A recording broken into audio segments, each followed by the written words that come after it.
Queridos amigos, hoy conversaremos respecto al artículo 75 del Código Penal peruano, que se refiere a la medida de la duración de la medida de internación. ¿Y qué es lo que establece nuestro ordenamiento jurídico penal respecto a ello? Veamos. Artículo 75. Prescribe. La duración de la medida de internación no podrá exceder, dice ahí, del tiempo de duración de la pena privativa de la libertad que hubiera correspondido aplicarse por el delito cometido. ¿Cómo podemos entender este primer parágrafo? Partamos de un ejemplo sencillo. Veamos. Acá tenemos a un sujeto A que comete el delito de homicidio simple contra el sujeto B. En pocas palabras, A mata a B. Y como consecuencia de este ilícito, a este señor, por supuesto, se le somete a un proceso penal. Se le apertura una investigación, se formaliza esa investigación, se pasa el filtro de la etapa intermedia a través del control formal, sustancial, etc. Y finalmente se llega a juicio. Y como corresponde ya en juicio, el Ministerio Público va a oralizar su requerimiento acusatorio respecto a esta persona. Y por ejemplo, dentro de ese requerimiento, este señor, es decir, la Fiscalía, pide para el sujeto A 10 años de cárcel. Por otro lado, el abogado, el defensor de este señor, tal vez buscará la absolución, la reducción de penas, una conversión de penas, etc. Estos aspectos todos se debaten en juicio oral. Por otro lado, el juez, al momento de tomar la decisión respecto a su situación jurídica de este acusado, va a tener que apoyarse de lo que establece el artículo 45 del Código Penal, que habla o que establece los criterios para poder fundamentar y determinar la pena. ¿Qué más? Se va a apoyar del artículo 45A, que no es otra cosa que el análisis del sistema de tercios para ver realmente en cuál de los tercios se encuadra la penalidad para este señor. Esto, por supuesto, evaluando también circunstancias atenuantes, agravantes, concurrencia de ambas, circunstancias atenuantes privilegiadas, circunstancias agravantes cualificadas, todos esos aspectos, tome en cuenta el juez al momento de decidir respecto a este señor. Y para el ejemplo, en comento, vamos a tomar la idea de que el sujeto A fue encontrado culpable en juicio y el juez le da la razón al Ministerio Público determinando para él 10 años de pena privativa de la libertad efectiva. Ahora, si ustedes recuerdan, el homicidio simple, de acuerdo al artículo 106, tiene una penalidad de 6 a 20 años. Es decir, la pena en abstracto está establecida desde un mínimo de 6 hasta 20 años. El Ministerio Público, en su requerimiento acusatorio, esta pena abstracta la ha delimitado en una pena en concreta, tomando en cuenta el análisis del sistema de tercios. El juez, al dar la razón al Ministerio Público, también ha tomado en cuenta este aspecto, Y finalmente se decidió para este señor 10 años de cárcel. Ahora, esto sucede, en términos generales, para una persona que está completamente sana. Pero, ¿qué sucede cuando este señor comete el ilícito de matar contra otro, pero tiene un trastorno mental, tiene alguna anomalía psíquica? ¿Qué sucede si este señor sufre de esquizofrenia paranoide crónica, por ejemplo? ¿Cómo se le castiga? ¿Se le somete a un proceso penal dentro de la estructura común? No. Para él se le somete a un proceso especial de medida de seguridad. Y eso también ya lo hemos visto en las entregas anteriores cómo se desarrolla. Pero para entender mejor voy a hacer, de forma rápida un ejemplo en particular respecto a este caso. Veamos. Este mismo señor, el sujeto A.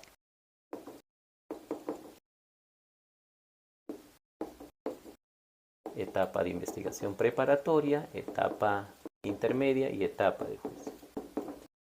El sujeto A, para que se le someta a un proceso especial de medida de seguridad, primero, tuvo que pasar el filtro de ser evaluado por un especialista, por un perito especializado. Ese perito oralizó en un momento las conclusiones respecto a su salud mental y eso se llevó también a cabo a través de una audiencia privada, donde estuvo el juez de garantías, por ejemplo, si fuese el caso, o tal vez el juez penal. pero vamos a tomar en cuenta que sea el juez de garantías, el juez de investigación preparatoria. En esa audiencia privada, ya sea en la etapa de investigación preparatoria o etapa intermedia, se analiza su situación para ver si este señor se encuentra en un estado de inimputabilidad o no.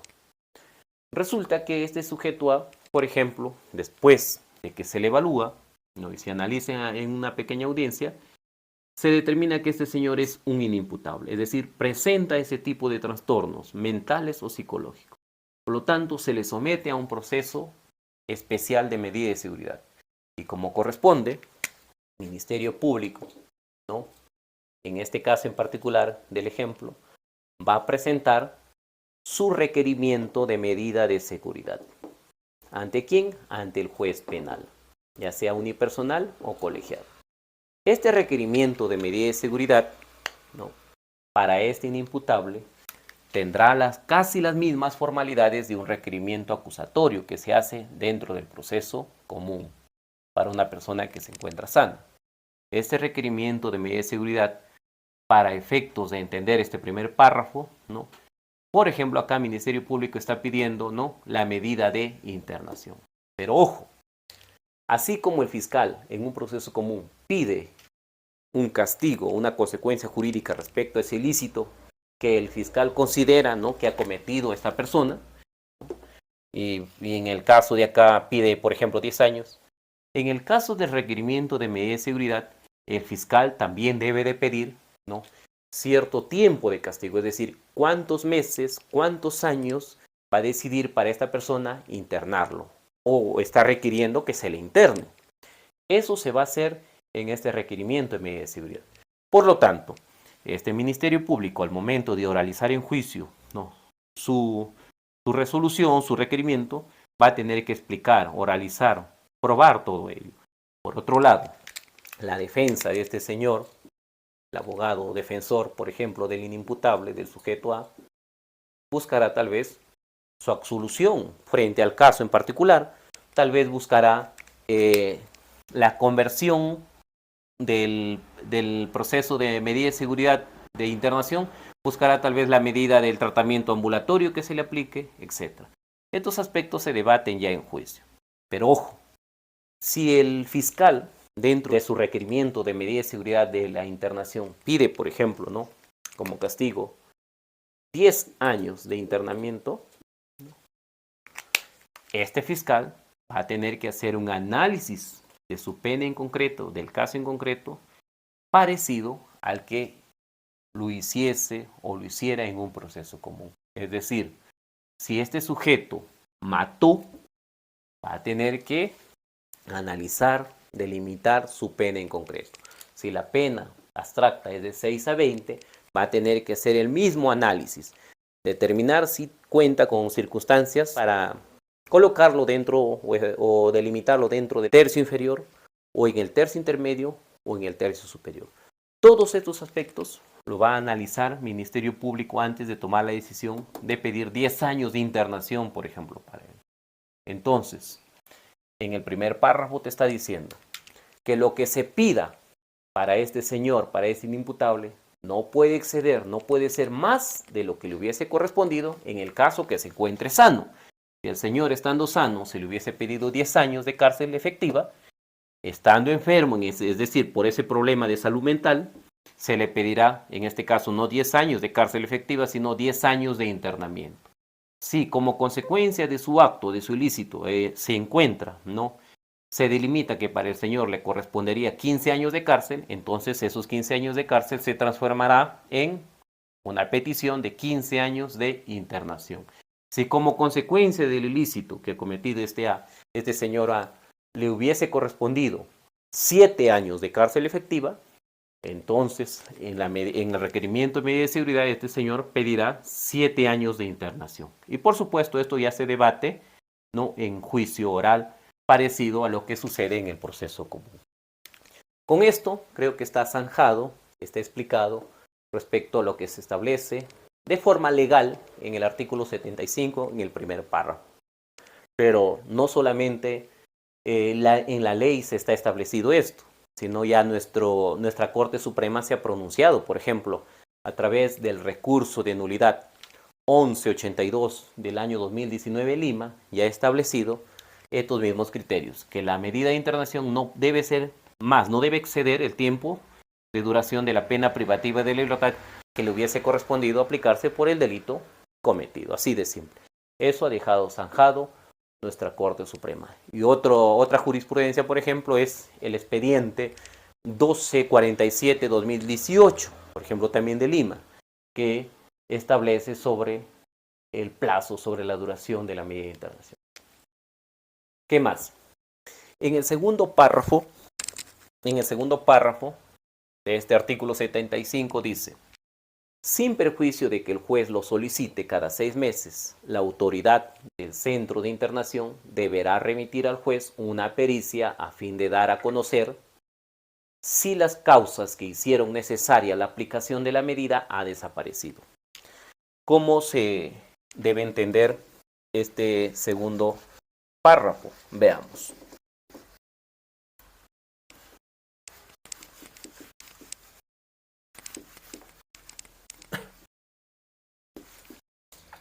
Ojo, hay que estar atentos acá. Cuando un juez penal, ¿no? Acá está el juez, decide fijar, dictar, ¿no?, la medida de internación para este señor inimputable, por ejemplo, por el tiempo de 10 años en un hospital psiquiátrico. Acá tenemos el hospital psiquiátrico.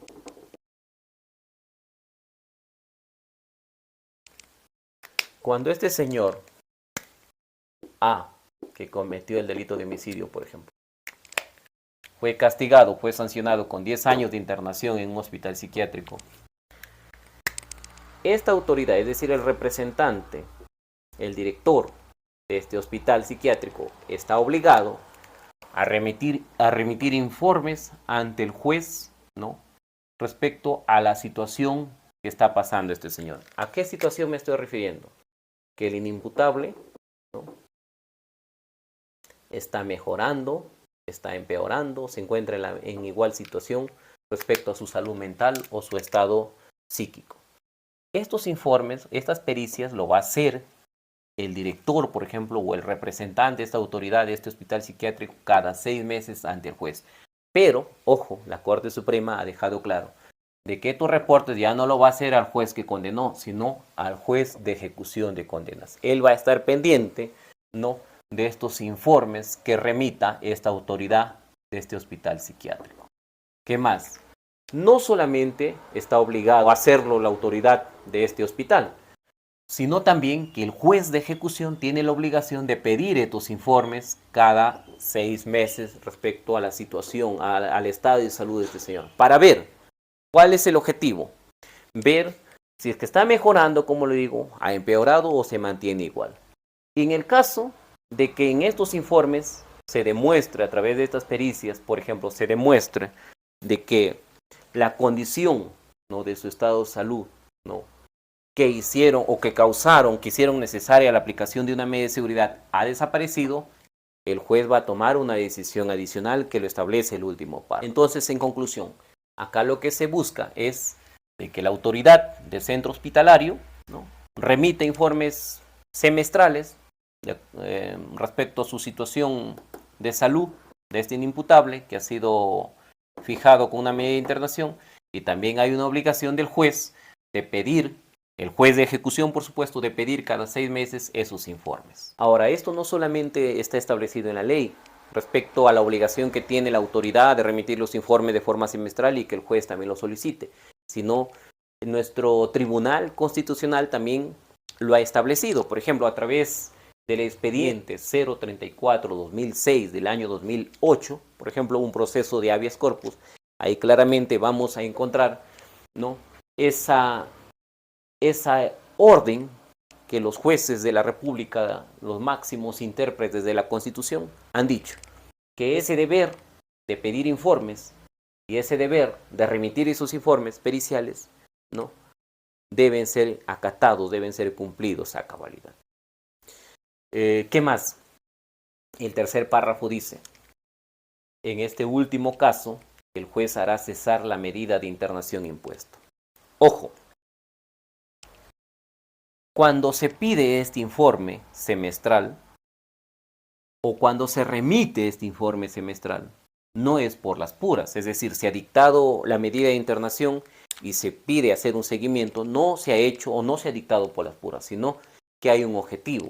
Y el objetivo lo establece el último párrafo del artículo 75 que dice, en este último caso, es decir, cuando en este informe, ¿no?, se advierte, ¿no?, que las consecuencias, o sea, las causas que hicieron necesaria la aplicación de la medida haya desaparecido, el juez puede hacer o puede cesar la medida de internación impuesta. Eso quiere decir que el juez puede fulminar, puede decidir que se acabe con esa sanción, que ya no se sigue ejecutando. ¿Por qué? Porque ya tenemos a una persona que en un momento tuvo un problema mental, pero gracias a los fines de la internación, que es la terapia, la rehabilitación y la cura, este señor ya ha salido de ese estado, es decir, ya no presenta un grado de peligrosidad ante la sociedad. Por lo tanto, cuando se observa, se advierte, ¿no?, de esas pericias, de esos informes, lo que puede hacer el juez es cesar, culminar, decidir la libertad para ese señor, decidir que ya no se aplique o tal vez se transforme por una medida menos severa como es el tratamiento ambulatorio.